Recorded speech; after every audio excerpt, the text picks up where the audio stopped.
Kłaniam się, zamieniam w słuch. Zewsząd słyszę już tę najpiękniejszą z mów. Za oknem wiatr, a w sercu grają już smyki.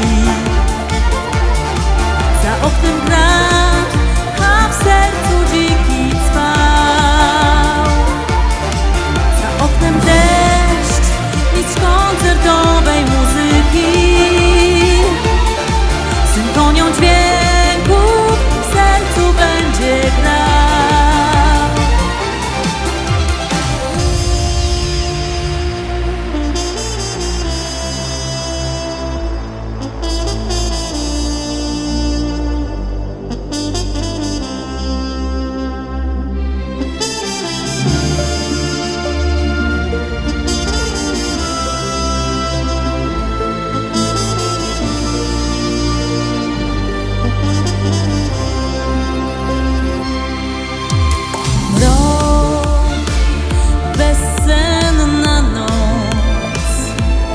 Czarna ślepa toń objawia swoją moc.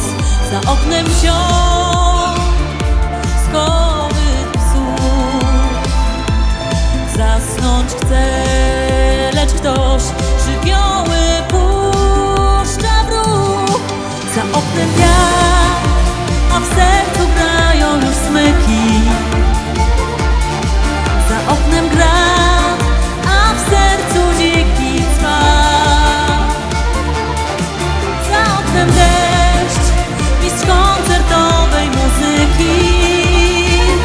Symfonią dźwięków w sercu będzie grał.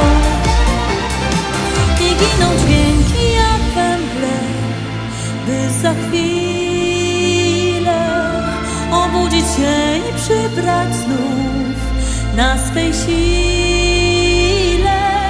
Tajemny chór to znika gdzieś, to zawodzi, a my jak małe pyłki dwa w tej powodzi. Za oknem wiatr, a w sercu grają już smyki. Za oknem grad, a w sercu dziki cwał. Za oknem deszcz, mistrz koncertowej muzyki.